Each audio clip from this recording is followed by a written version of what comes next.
thank you very much indeed. You need to balance this out. So, Okay. I must admit, I can't remember the precise title of this panel, but it's World Affairs. Let's call it that. And for World Affairs, we have a fantastic panel to discuss it all. Straight from one of the world's, unfortunately, one of the world's hotspots, we have Lina Naseba, Minister of State for the UAE. We have Subramanian Jaishankar, the Minister of Foreign Affairs for India, one of the kind of most respected voices on the diplomatic planet, and Minna Valtonen, the Finnish Foreign Affairs Minister. So thank you all very much indeed. Mr. Jaishankar, if I could start with you. I think India's position, everybody's obviously one of the world's big powers, so what you do matters. And in Europe, people have been a bit equivocal about India's position on the Russia-Ukraine war. Why aren't you more committed to the Ukraine fight? Now you have another big war close at hand in Iran and so on. Explain to the audience here, you're sitting in Delhi, how do you see the challenges posed by those two conflicts and India's national interests and how you're trying to steer them? Mostly countries are committed to wars they fight and are equivocal about ones which they observe, as a general proposition. Yeah. So I can think of a lot of wars close to us where the rest of the world is quite equivocal. In this particular case, here's the challenge. You have, for the sake of simplicity, 4 parties, which is US, Israel, Iran. I'm using the Gulf as a part, though I accept they have a very differentiated position. And we have extremely good, extremely strong relations with all of them. So when you have then that situation, clearly your response... So to clarify, that includes Iran. You regard yourself as having good, strong relations with Iran? Yes, we have good relations, very substantial relations with Iran. Yeah. Now, I'm not saying the same. I'm not saying the 4 relationships are of the same quality. I mean, for example, clearly where the Gulf is concerned, we have 10 million Indians living in the Gulf. The largest number of Indian nationals who live outside India are actually in the UAE. Right. The Gulf countries are our primary energy suppliers. Many of them would be among our top 10 trading partners. I mean, if I use UAE as an example, you have a big community, huge trade, significant energy relationship, and in fact, much more than that, close defense and security relationship as well. So the challenge is in a quadrilateral situation where you have equities, arguably of a different order in each account.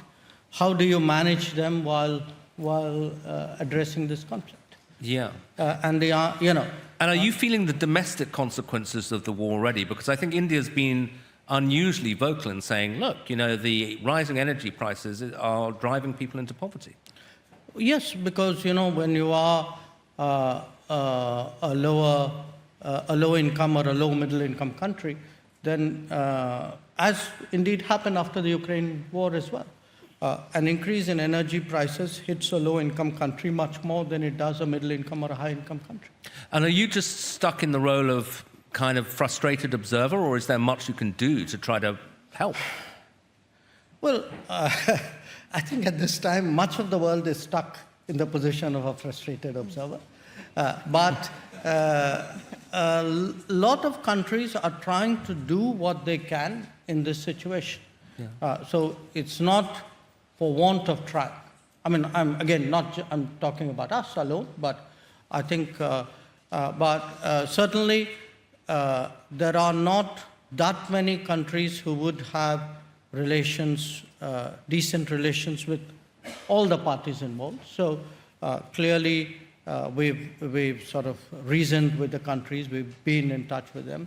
We hope very much that the U.S.-Iran negotiation leads to an early outcome. Yeah. And the continuation of the fighting is creating problems. Yeah, and we're in Finland, so I have to obviously ask you about the Russia-Ukraine war. I think in Europe there was a feeling that India adopted what we would regard as a kind of moral equivalence between the two sides, that you were saying, well, it's a big shame, but maybe they should stop, but you were too sympathetic towards Russia, too willing to buy oil from Russia.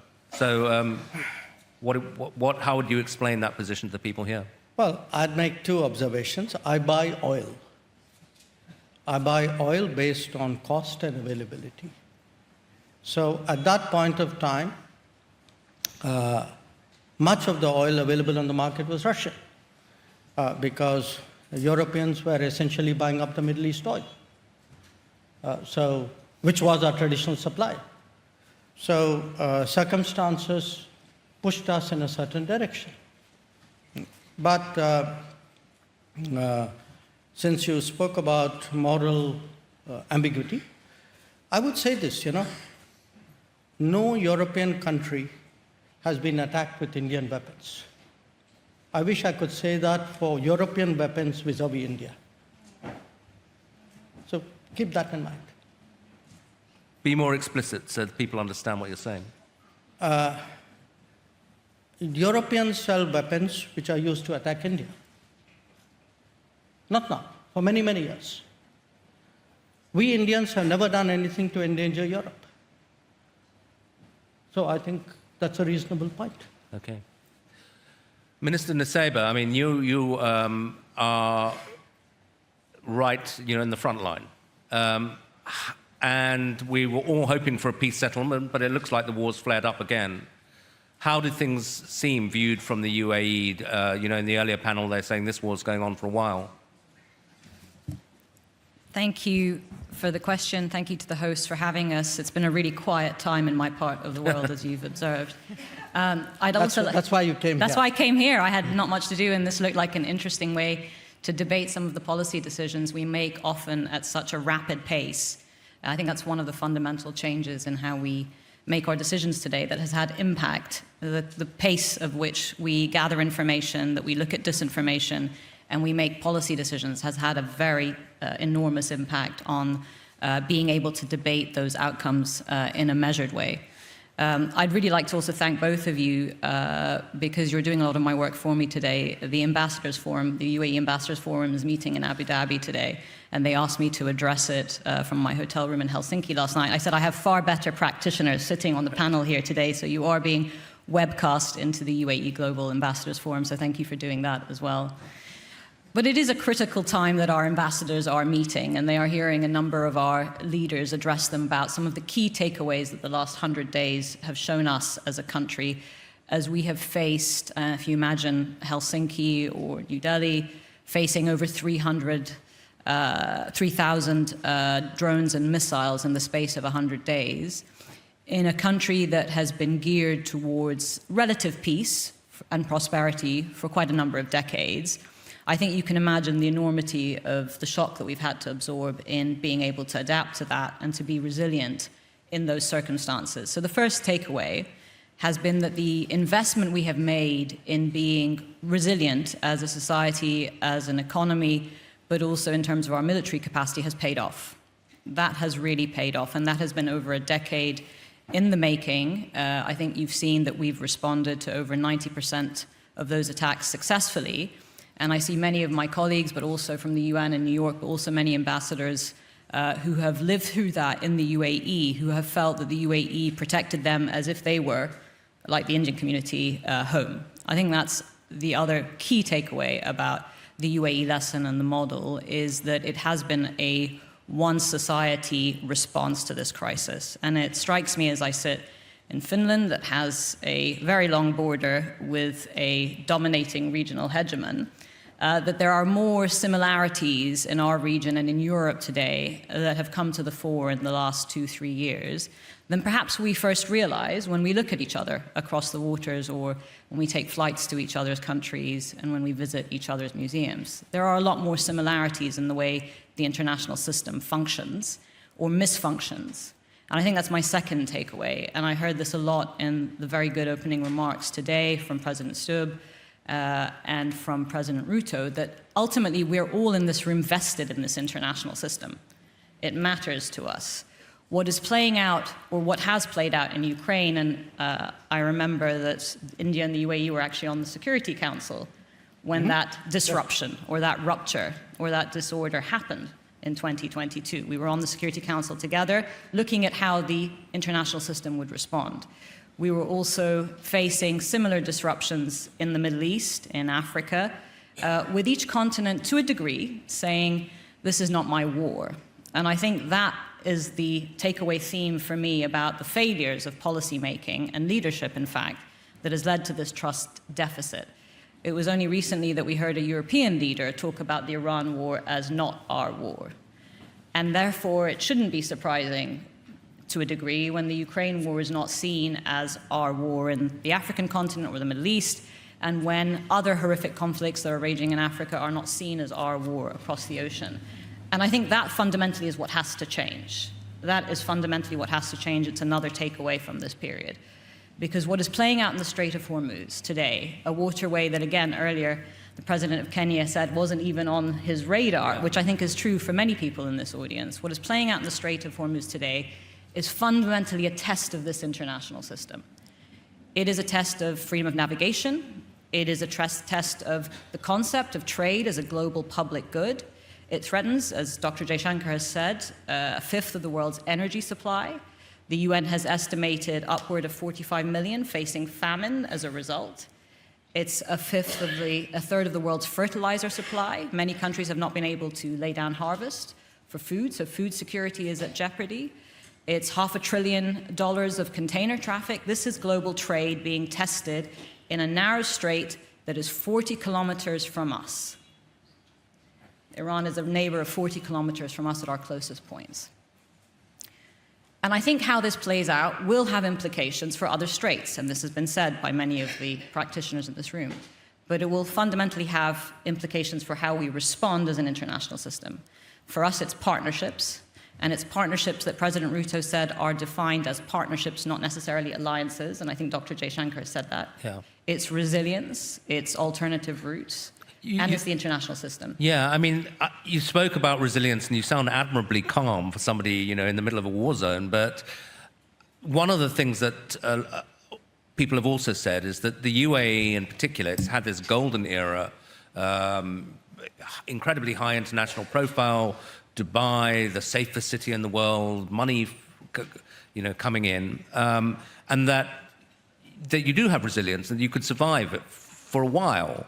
But the longer the war goes on, the more the threat to your model, to, you know, for such an international city. So how much longer can you kind of cope with a situation like this without it taking a real toll on the UAE? Thank you for the question, and I think it's a fair one.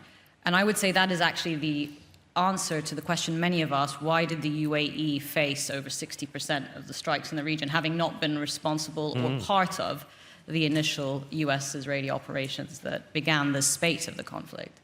And I think the answer to that is exactly what you've just said, Gideon. It's the model. The model represents an alternative for the region and globally that is, as you said, calm, that is ambitious, that is creative. Much like Finland, it's entrepreneurial with what it has, with the size of its population, with its income and its resources.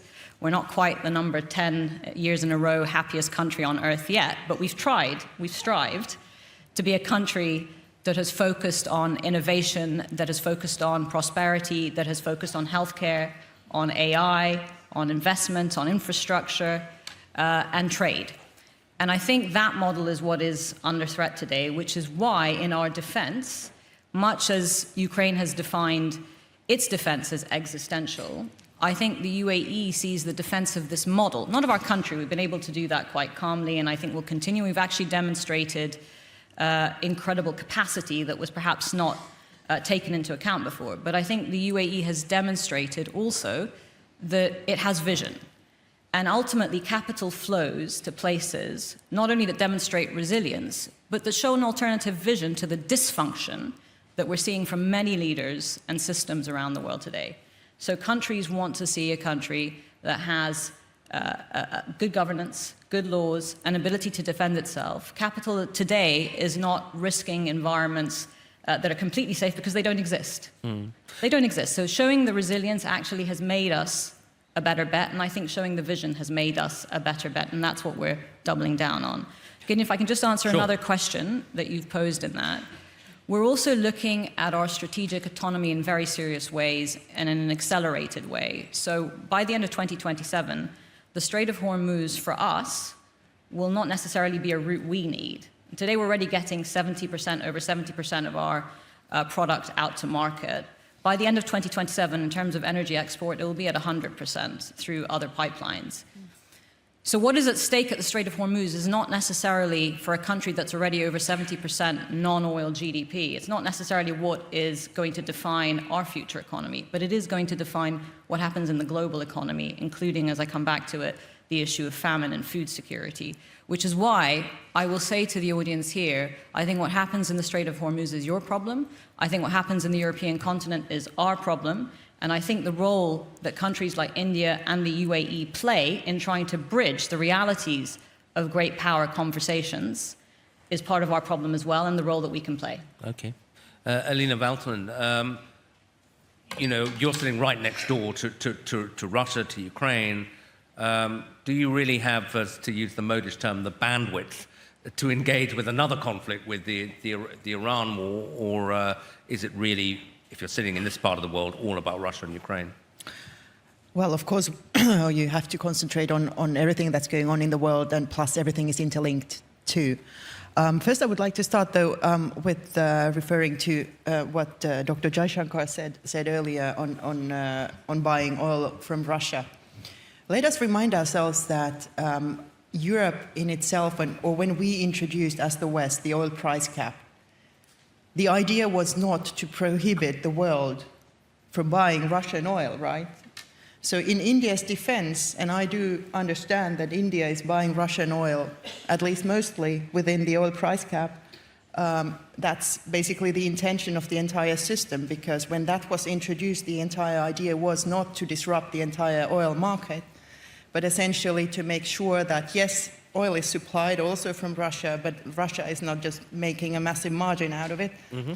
So in that sense, it is and has been working, even though the Iran war now, of course, has a little bit disrupted the entire idea to the extent that, for instance, the US has put some of the sanctions out of place, at least for the time being. But that about that. But of course, Russia's war against Ukraine is an existential question to Europe. And I would say more to the world as well than perhaps countries tend to think. And I do also subscribe to the idea what also Lena said earlier, that you know, we can't afford the thinking that this is not our war.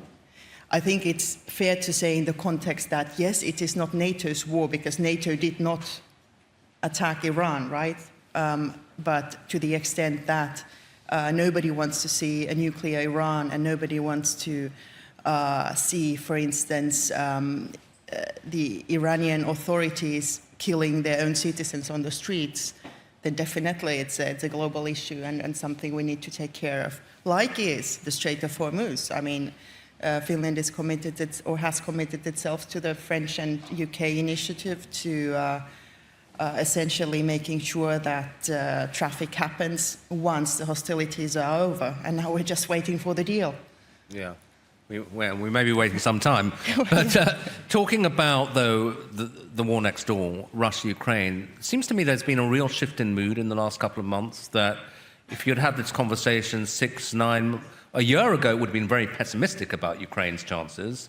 6 months ago, people were saying, or I was in Ukraine in February, And it was, they felt, okay, we survived the winter, but this feels endless, and we're going to be back here in another year's time, and it's taking a big toll on us. But these deep strikes by the Ukrainians into Russia, plus signs of kind of grumbling openly within the Russian elite that the war's not going well, do you feel we're kind of at a turning point? I think so, and I certainly hope so. I don't think there's an end to this war unless Ukraine, in some shape or form, wins. Because otherwise, That's Russia... an interesting point, but in what, because sometimes, some of the Americans would say to me, even the Americans who are backing this, Ukraine's not going to win. Moscow's not going to fall. There's got to be a settlement. Yeah. Well, I do think that Ukraine is going to win, and most certainly the Ukrainian people deserve that. They have been now defending their country against a full-scale invasion for almost 5 years or 4.5 years. Sorry to keep interrupting, but define win. What do you mean by win? Well, I think what is winning is preserving sovereignty, preserving freedom, preserving a European secure perspective for the people. Mm-hmm. And I should say as well that preserving your territory, because that is your legal entitlement based on the UN Charter. And that is also not impossible. Nothing is impossible. And if we look at the picture, like you, Gideon, pointed out, things are completely different, well, not completely different, but so much better now than 3 to 4 months ago. Not to the extent that, yes, Ukraine still has to defend themselves at a very heavy cost, of course, like happens in a war, and also while Russia is targeting deliberately civilians and civilian infrastructure. That's for one. But the thing is that Ukraine has been able to not only hold the line on the battlefield, they came through another harsh winter, but what is, I would say, the main difference now is that they have been able to challenge Russia throughout their vast territory, because what used to be, or what always historically has been Russia's main asset is that they have this massive landmass. So basically, you could count so many armies that have fallen on their way to Moscow, right? But now, Ukraine can challenge Moscow. And it's a completely different scenario from whatever Russian leader has been forced to take into account in the past. They can't protect their elites anymore in that sense. And also, of course, their economy is more or less in shambles. So it's a totally different picture for them now than it was 3 to 4 months ago. And what I hear from the Ukrainians, their capabilities are only getting better, not only talking about drones, but also long strike capabilities using missiles. Thanks. Dr. Jaishankar, I'd like to give you a chance to comment on lots of interesting things that have just been said, but also maybe chuck in an extra element, which is Donald Trump, any discussion of world affairs comes back to him. How much, have you been surprised by the direction of his second term? A lot of people, when he was re-elected, said, okay, we kind of know what he's like. We've seen him in office before, but is this a different Trump that we're dealing with the second time around? I'll take the easier one first. Yeah. The thoughts which are going on. Let me pick up on two things which Lana said. I think the truth is, to a great deal, everybody has that sense of it's not my war. We don't admit it at times, but it's very natural, because at the end of the day, the more stakes you have, the closer it is to you, the more vested you are. It's your war. And for somebody else, the further away they are, it's not their war. I think there needs to be a degree of understanding of that, and the expectation that, my war, as I said, I've had this statement thrown back at me repeatedly, so I don't repeat, I don't want to dwell on it too far, but I think the expectation that in the sense Ukraine, because it is so strong in Europe's calculus, is therefore shared by the rest of the world to the same degree. is no more reasonable than the rest of the world. Each region would have its own priorities. So again, because we keep coming back to Russian oil, look, when we didn't buy significant amount of Russian oil till 2022. Circumstances compelled us to get into that market. And I must say, the Russians have been steady suppliers because they put the cargoes out there, and you go out there and buy oil, whichever is the most reasonable and available oil.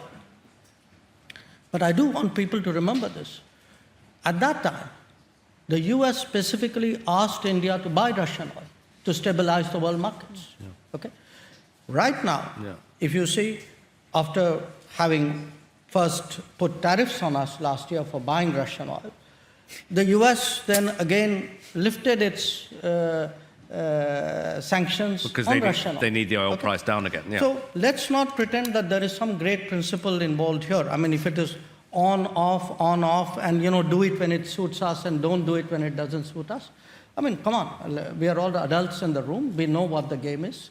So I don't think making this about sanctimony is really warranted. Okay. Well, if you don't like sanctimony, then Donald Trump's your guy. He's very frank about. But wait, hang on. I have one other point. Yeah, please. And that's the resilience point. Because you asked me saying, what are you doing other than, what can you do other than being a frustrated observer?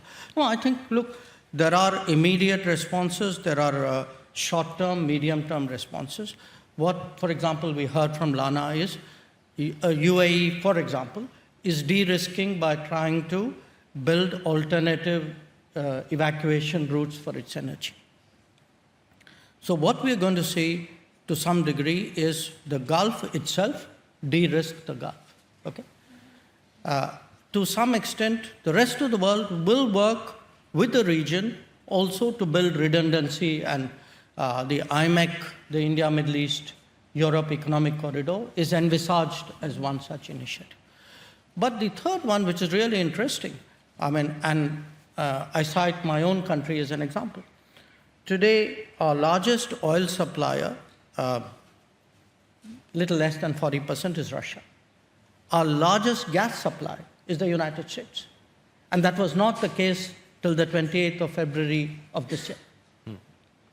The main supplier was Qatar. Sure.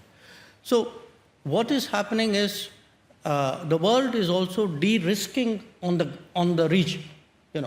People are looking for alternative energy sources and saying, okay, I'm prepared to buy at longer distance, maybe at a higher cost, but there is a greater security about it, predictability about it.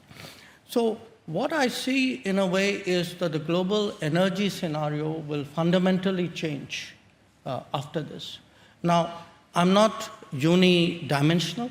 I'm not saying, for example, in India's case, our relationship with the Gulf is only about oil. As I said, we have many other factors, including people, talent, skills, business, security.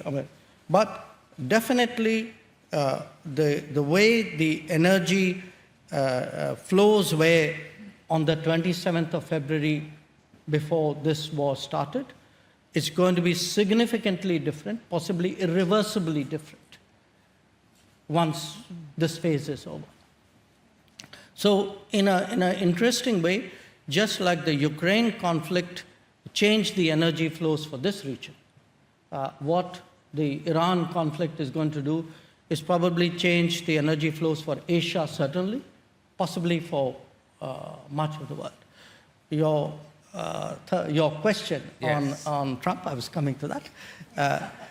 Look, it is natural that people would extrapolate from one term to another. But it is also a fact that the second term, the politics of the second term was significantly different. And I think the politics of that and how America itself and American sort of institutions and systems have reacted to that has been extrapolated onto the rest of the world. In a sense, the answer is a kind of a yes and a kind of a no. I think what the first term and the run-up to the election had shown us was that there would be a very high degree of change.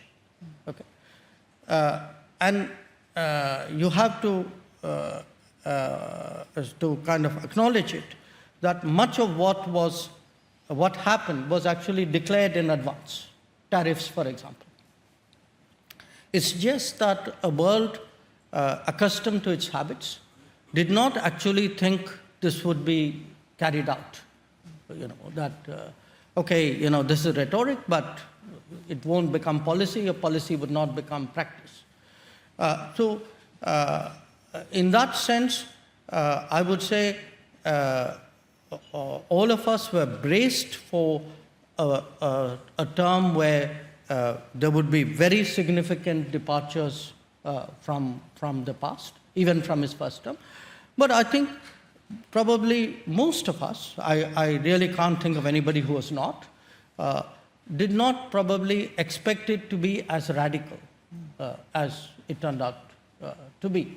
Now, some countries and some situations have felt it less. I mean, in our case, for example, we are not an alliance partner, so it didn't impact our security the way it would do to a NATO country or a bilateral treaty partner.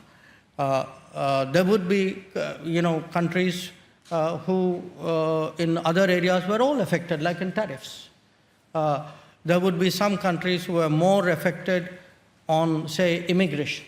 So pick the issue and you would get, the world was unevenly impacted. But absolutely, I think all said and done, the world really did not see the intensity of that departure from previous policies in the second term. Yeah, and Minister Nusseibeh, I guess, Donald Trump, as we're just hearing, he's surprised us in many ways, continues to surprise us. And I think one of many states in your region, even if they were suspicious of Iran, were surprised by the US-Israeli attack and not particularly pleased that they weren't consulted in advance. But now the war's going on. I mean, we were hearing earlier that it's a mistake to say the Gulf, everyone's reacting the same way. People have different views. And the UAE, rightly or wrongly, you tell us, is regarded as the most hawkish of the Gulf states, as the one that says, okay, this war's started, now we've got to kind of finish the job. And people are very intrigued by the closeness of your relationship with Israel. So tell us about it. I think, different countries had different risk appetites in the response to what was an unprovoked Iranian aggression on a number of Gulf countries, but also Jordan, after the beginning of US-Israeli operations. And you're right, we were surprised.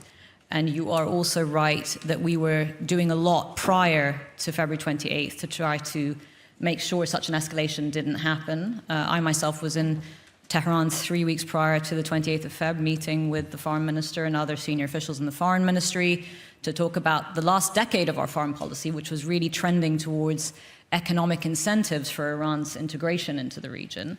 In the same way that we had also, I think, in a step change for regional policy in 2020, joined the Abraham Accords, reverting decades of a stalemated Arab position and trying to also incentivize Israel, not only for a different economic integration into the region and a bilateral partnership with us and the other Abraham Accord countries, but also to understand that the full comprehensive peace dividend could also be achieved through the two-state solution for the Palestinian people also and self-determination. So trying to change the script in that way. I think the jury's still out on both of those initiatives. Obviously, Iran's unprovoked attacks on us and other GCC countries has, as Dr. Jaishankar said, galvanized the regions in ways that some of which we've absorbed and some of which we cannot possibly absorb until we're through, I think, this very inflamed period. But there have been some lessons. I think one of them is that obviously while we trend towards de-escalation, exercising our full rights under Article 51 of the UN Charter in self-defense actually created a deterrence that was needed and has been established. Two, that we continue to play the role of trying to see a pathway through for regional integration of all the countries in the region. I think Dr. Jaishankar's point on diversification of global energy supply, but also corridors for everything from tech to AI to container traffic, whether it's IMEC or I2U2, will pay the peace dividend also of the other relationships, including that with Israel, because we are being given no other alternative. 3, the partnerships with countries are going to be based not necessarily on language or shared history or regional proximity, but on shared vision. And I think this is something that has really come to the fore of UAE foreign policy. So it's been a decade, if we talk about global energy transition, where we have been focused on global energy transition to clean energy in any case, in spite of, without knowing that this war was coming. And we are doubling down on that. It has been a decade where we have been massively invested in AI. We'll be building the biggest AI data center in the UAE outside of the United States in partnership with US tech. That's been a long-term perspective. With India, I remember, and I've seen the dinner table many times, where His Highness Sheikh Abdullah and Dr. Jaishankar decided not only would we sign a free trade agreement with each other, but that we would negotiate and conclude it within 88 days. India and the UAE. And it may seem like an agreement that was negotiated and concluded in 88 days can't have had that much impact, but actually the estimated trade figures and targets of 100 billion in trade has already been exceeded. We've set a new ambitious target of 200 billion by 2032. So I think we're showing that it's not necessarily the regional groupings of the past that determine the outcomes of our future, but it's the shared vision. Yes, we've responded. Sorry, Gideon, go ahead. Please. No, so yes, we've responded in a way that I think has asserted a necessary defense, but don't forget we were also under severe attack. But at the same time, we've maintained that the vision that we offer in our country, in our region, the 200 nationalities living there, although we are a small population ourselves, the investments we've made in tech, in AI, in diversification, in clean energy, and in education are the right trajectory for the region, not the one that Iran and other countries have pursued that have trended towards funding of state proxies in other countries, in other Arab centers, or a ballistic missile weapons program that seems to have been designed to be aimed at regional partners, not at threats further away. And I think that's a fundamental conversation that we have to have with Iran. We hope for a peaceful resolution to this further inflammation, but we hope for one that also deals with some of the fundamental questions. And I think that's what we're now pushing forward today in the de-escalation. I'm going to do something rather unfair, which is ask you a massive question and give you 2 minutes to answer. Absolutely. Because I should also go to the floor. But I was just thinking, as you were talking, that we heard from Minister Valtonen, very unequivocal, Ukraine's got to win, Russia's got to lose. How do you see this war ending? Would you say Iran has to lose, or there has to be some kind of new understanding? How does it end? I'd like to see the 93 million people of Iran who have a shared history with us, close borders, incredible resources, education, and aspiration, achieve a better future for themselves. I'd like to see the people of the UAE flourish and be able to execute their vision of hope and optimism. And I'd like that to be a model that with countries like India and other countries in the region, we build out towards, as opposed to one of conflict and war. I think that's a fundamental human yearning. We've seen it over centuries, that while we have fallen into conflict, we've always trended towards systems and laws that prevent those conflicts. And I think... But can we get to that lovely endpoint by non-military means, or without violence? I mean, they're not going to agree to that, the regime. They're not going to step aside. You were talking about the current negotiations. Yeah. I think the jury's out on how the negotiations are going. I won't speak for how US officials are seeing it. I think there are some in Iran who are moving towards a negotiating posture. Obviously, there are fundamental issues that they're discussing.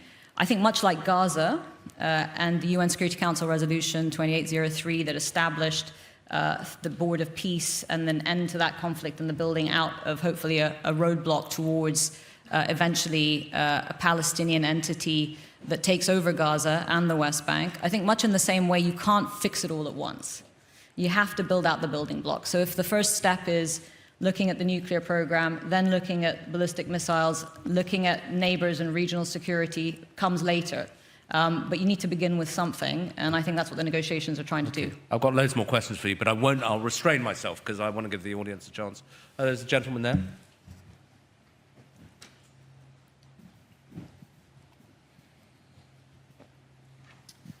Thank you very much. My name is Mikko Savola, Member of the Parliament and Vice Chairman of the Defence Committee. Thank you for the very interesting debate. My question is about the defence industry. In Finland, we have very good companies such as Nokia, ICE, Patria contributing to communication, space technology and the defence manufacturing. And Finland is as well rapidly expanding its defence industry as almost all the countries in Europe and the world at the moment. So we have very strong knowledge, very important capabilities on the global as well. But my question is to you, like, can the global defence industry keep pace with rising security demands? And how do you see, can countries like Finland, UAE and India strengthen defence industrial cooperation in an increasingly competitive world? Thank you. Minister Jaishankar, do you want to take that first? Your compatriot Samir was saying India's buying European these days. So. Okay. Well, actually, we happened, Minister Valtonen and I, to be discussing that very issue before we came to this meeting. We signed many deals. We're not supposed to say that. I think the price just went up. Look, here's really what's happening in the defense landscape. If you look at the Gulf conflict, if you look at Ukraine, go all the way back, probably to Nagorno-Karabakh, wars have become different. Conflicts have become different. That doesn't mean that the old stuff is completely irrelevant, but it means that the new ways, the drones, the missiles, the loiter munitions work more effectively and are used more prolifically. So you're going to have, which happens in many other walks of life, you're going to have the old coexisting with the new and some kind of creative mix of how to use them, depending on the situation. In India's case particularly, because I want to place this in the context of what else is happening in Europe. You know, we signed this year a free trade agreement with Europe. That got a lot of news. What probably didn't get that much focus was we also concluded a security and defense partnership with Europe.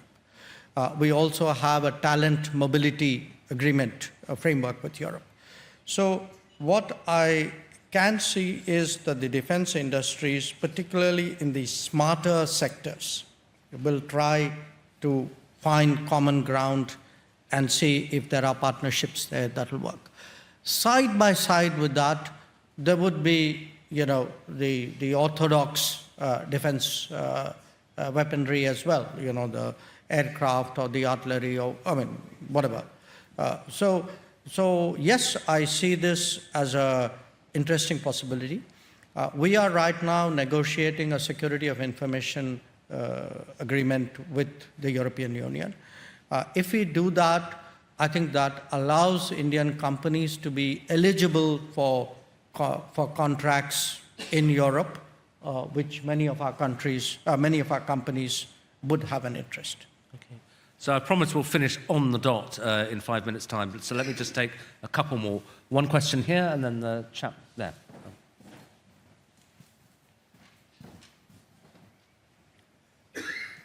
Thank you so much for interesting conversation. My name is Minja Koskela and I'm the chair of Left Alliance. In the earlier panel discussion, there was a discussion about multipolarity, which was explained so that there are multiple small conflicts in many points and many parts of the world.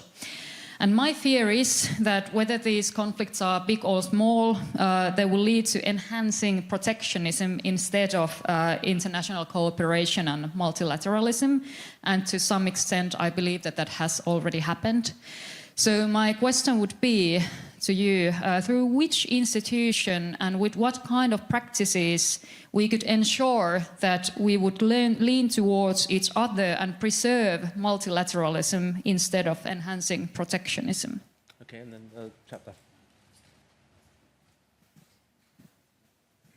Thank you very much for the discussion. I'm Robert Sundman, I'm a Finnish journalist. My question is for Minister Nysteiber. How different does the Gulf region look politically after the war? I mean, UAE is leaving OPEC. We have heard more critical comments towards the GCC. How do you see the future of cooperation in the region? What is the new strategy of UAE? Okay, why don't you start with that, and then maybe Minister Jaishankar can take multilateralism. I think what's been described today is the evolving asymmetric nature of the warfare we're seeing in many of the zones around us, and how we've absorbed those lessons and taken from them, I think, is defining the change as we go. It's difficult to give a direct answer because we are still in process of analyzing and thinking through our response to it. But the asymmetry means that a relatively inexpensive drone can cause shipping companies and insurance companies around the world with much bigger heft and weight to decide they just don't want to take that risk of moving container traffic through the Strait of Hormuz. And the facts of the defense industry is relatively expensive by comparison. Patriot defense or THAAD missiles are an expensive way to deal with that kind of asymmetrical warfare. We've learned a lot from the Ukraine context in that, and there have been a lot of interchanges, sadly, not about innovation and AI and development and lifting more people out of poverty, but about how to improve our military-to-military cooperation. But I think that's a fundamental fact of how this development occurs in the coming period, which is we need to reestablish deterrence.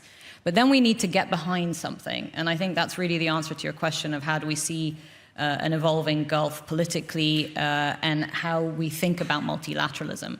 And we shouldn't throw the baby out with the bathwater. What the last several decades have shown us is that human history has taken us to a point where, whether it's with the World Bank, the IMF, the financial institutions, the United Nations, the Security Council, with all the reform that is required, we need to do the same business of multilateralism, but we need to do it better. We need to deliver an outcome. And I think that's the same for the Gulf. Partnerships need to deliver an outcome. They need to deliver an outcome first and foremost to their own people. We are responsible to our own populations. But we have, in this global community, also a responsibility to each other. And I think that's a changing nature, again, of UAE foreign policy. We will look for diverse partnerships with other countries that have that shared vision. But we will also look, as we have done, to reinforcing the international system. I don't think it's a bug, but a feature that over 135 countries condemned the closure of the Strait of Hormuz and also condemned in the GA Russia's attack on Ukraine. I think that's a fact because international law still becomes something that we all fall back to. It is a good system. We need to reinforce it. At the same time, minilaterals, smaller groupings, IMEX, I2U2s, Pax Silicas, the BRICS that Dr. Jaishankar chairs right now, other communal groupings of countries that can be more agile, the EU and the 27-nation bloc, could be ways in which we cooperate more agilely in the future as well. Dr. Jaishankar, last word on that. I chaired the Quad also while I was about. Yeah. It's quite a feat to do the BRICS and the Quad together. No question, multilateralism is under stress. And the needle has moved more towards, call it what you will, unilateralism, protectionism, etc., etc. But we need to kind of distinguish between the baby and the bathwater here. I don't think because multilateralism is not working effectively, we should junk it. It still is the best game in town. It needs to be improved. It doesn't need to be discarded. And in fact, a point which Lana made just now, which is on an issue like the freedom, the maintaining an international waterway. Multilateralism has a power. It does matter how many countries finally support it or sign up to it. This is part of a bigger problem, and that is a problem of a world in transition. The debate is you can't, have an insulated debate about multilateralism and globalization versus unilateralism and protectionism without understanding that all of this is happening because some parts of the world are stuck to where they were 80 years ago, and other parts of the world have moved. And there is a tension out here, and there's a politics out here, which is reflective of that tension. So we would all want a reasonable solution. part of which is, of course, the reform of the UN, but a lot of it is also going to be the politics of many countries and how it plays out in those countries, how this rebalancing of the world order would happen, because we've had an economic rebalancing. We are now seeing a political rebalancing, to some extent a cultural rebalancing. So it is going to be a fairly messy situation for a predictable future. Okay, I know you've got to go. Do you want to have a last word, Minister Valtonen, or have you got to rush?